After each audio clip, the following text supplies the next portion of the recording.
নমস্কার বন্ধুরা, শুভ দুপুর। আজ আবার মুরগির মাংস এনেছে, তাই মাংস দেখো ধুয়ে এনেছি, মশলা বেটে এর মধ্যে দিয়ে দিয়েছি। এর মধ্যে আছে রসুন, আদা আর শুকনো লঙ্কা বাটা। আর এই যে দিব সঙ্গে আলু, পেঁয়াজ কেটে নিয়েছি 4টা গোটা, আর একটা গোটা টমেটো কেটে নিয়েছি। তো রান্নাটা দেখো, সঙ্গে থাকো। কড়াইয়ে তেল দিয়ে দিয়েছি, সাদা তেল। এখন একটু সম্বারা দিচ্ছি, 2টা শুকনো লঙ্কা ফোড়ন দিচ্ছি আগে। এখানে একটু জিরা, দারচিনি, এলাচ, লং দিয়ে দিচ্ছি। এখন পেঁয়াজগুলো আমি দিয়ে দিচ্ছি, পেঁয়াজটাকে ভেজে নেব।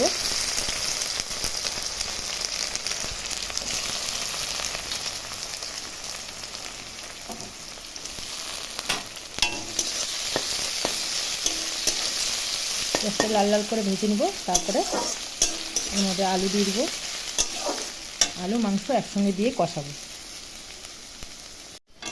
দেখো বন্ধুরা, পেঁয়াজটা হালকা হালকা ভাজা হয়ে গেছে। এখন আমি মাংসটা দিয়ে দেবো। তো ভাবলাম প্রতিদিনই তো মাইখে বসাই মাংসটা, তো আজকে ভাবলাম একটু সম্বারা দিই। সম্বারা একটা কী সুন্দর সেন্ট বাড়ায়, তার জন্য আজকে ভাবলাম একটু সম্বারা দিয়ে করি। তো এই যে মাংসটা এখন মশলাটা দিয়ে দিলাম।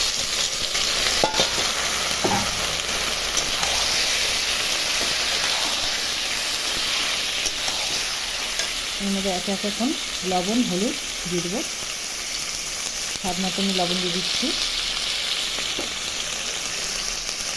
হলুদ দিয়ে দিচ্ছি আধা চামচ।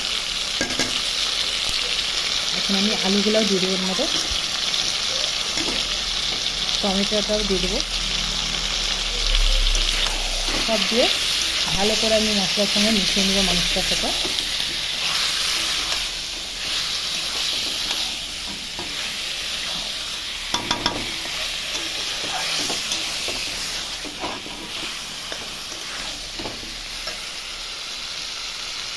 একটু জিরার গুঁড়া আর একটু কাশ্মীরি লঙ্কা গুঁড়ো কালার হওয়ার জন্য দিচ্ছি, দিয়ে দিলাম। একসঙ্গে সব কিছু দিয়ে ভালো করে এখন মশলা দিয়ে কষাবো মাংসটা। মাংসটা দেখো, জল কিন্তু এক ফোঁটা না, কিন্তু এটা দেখবে জল ছাড়বে। জল ছাড়ার পরে মাংসটা ভালো করে কষে আসবে, কষাতে হবে। ভালো করে মশলার সঙ্গে মিশিয়ে নিয়ে এখন আমি ভালো করে মিশিয়ে নিচ্ছি। তারপরে এখন ঢাকা দিয়ে দেবো। মাংসটা সেদ্ধ হবে, এদিকে জলও ছাড়বে।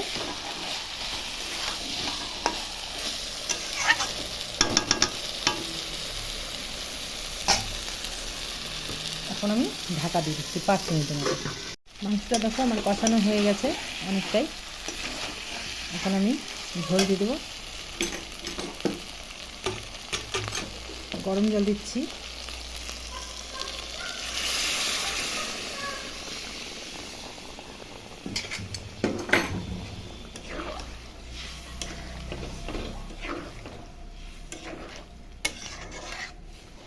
ঝোলটা ফুটে এলে আমার মাংসটা তৈরি হয়ে যাবে।